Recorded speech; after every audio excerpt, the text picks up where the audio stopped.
కేంద్ర ప్రభుత్వం కార్మికుల పేద ప్రజల సమస్యలను పరిష్కరించకుండా పెట్టుబడిదారులకు లాభాలు వచ్చే విధంగా వారి సంక్షేమం కోసం కేంద్ర ప్రభుత్వం పనిచేస్తుందని మేడే స్ఫూర్తితో కార్మిక హక్కుల కార్మిక సంక్షేమం కోసం పోరాటాలు నిర్వహిస్తామని రైతు సంఘం రాష్ట్ర కార్యదర్శి జి జయరాజ్ అన్నారు.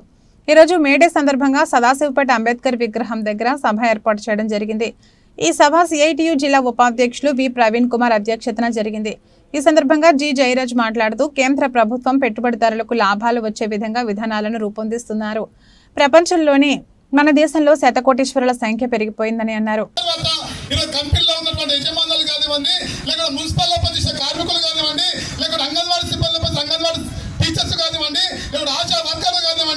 వీరందరూ కూడా 12 గంటలు 14 గంటలు మళ్ళీ పనిచేసే రోజులు రాబోతుంది అని చెప్పేసి కూడా ఒకసారి మనం గుర్తుపెట్టుకోవాలి. ఇప్పటికే పని భారం ఎక్కువైపోతుంది.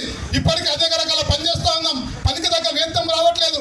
కానీ పనికి దగ్గర వేతనం ఇవ్వకుండా 10 గంటలు పెంచాలని చెప్పేసి ప్రభుత్వాలు ప్రయత్నం చేస్తుంటే ఈ మేరే సందర్భంగా దాన్ని అడ్డుకోవాల్సిన అవసరం ఒక కార్మికుల మీద ఉందని చెప్పేసి కూడా మీ దృష్టికి తెస్తా ఉన్నాను.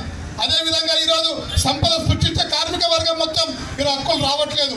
పెట్టుబడులకు అనుకూలంగా ఈరోజు హక్కులు ప్రభుత్వం తెస్తా ఉంది. ఈ రోజు మేమందరం కూడా పనిచేస్తున్నాం. పనిచేస్తేనే మనకు జీతాలు వస్తూ ఉన్నాయి. రోజు కూలికి వెళ్తేనే, రోజు కంపెనీలో పనిచేస్తేనే పరిశ్రమ యజమానం కానివ్వండి, లేకుంటే ఎవరైతే పనిచేస్తామో వాళ్ళకి జీతాలు వస్తూ ఉన్నాయి. కానీ ఈరోజు జీతాలు ఇవ్వాలని చెప్పేసి మా ప్రభుత్వానికి అడిగితే ఈరోజు ప్రభుత్వం మాత్రంగా చేతులు ఎత్తేస్తా ఉన్నారు. ఏమని చెప్తారు? ఈరోజు కనీస వేతనం ఎంత ఉండాలని అడుగుతారు ట్రేడ్ యూనియన్లు. భారతదేశంలో ఉన్నటువంటి కార్మిక సంఘాలు అందరూ కలిపి కనీస వేతనం భార్య భర్త ఇద్దరు పిల్లలు బతకాలంటే కనీసం 28,000 రూపాయలు ఉంటే తప్ప ఈరోజు బతకలేరు అని చెప్పేసి చెప్తా ఉన్నారు. కానీ ప్రభుత్వం ఏం చేసింది? ఢిల్లీలో ఉన్న ప్రభుత్వం ఏం చేసిందంటే పార్లమెంట్లో ఒక బిల్లు పెట్టింది. రోజుకి ఎంత ఉండాలంటే 157 రూపాయలు కనుక ఇస్తే ఈరోజు 178 రూపాయలు కనుక ఇస్తే ఈరోజు భారతదేశంలో ఉన్నటువంటి కార్మికులందరూ సుఖశాంతాలతో మంచిగా బతకరు అని చెప్పేసి ఈరోజు ప్రభుత్వం చెప్తా ఉంది. మా ప్రభుత్వమే 178 రూపాయలు ఇవ్వాలని చెప్పిన తర్వాత ఈరోజు యజమానులు ఇచ్చే హక్కు ఉంటుందా? యజమానులకు ప్రశ్నిస్తామా? యజమానం ఇంత వేతనం ఇవ్వాలని చెప్పేసి అడుగుతూ ఇచ్చే పరిస్థితి ఉంటుందా? కానీ ఈరోజు మన యొక్క రాత ఎవరు మారుస్తారు అంటే ఢిల్లీలో ఉన్నటువంటి ప్రభుత్వం రాత మారుస్తూ ఉంది.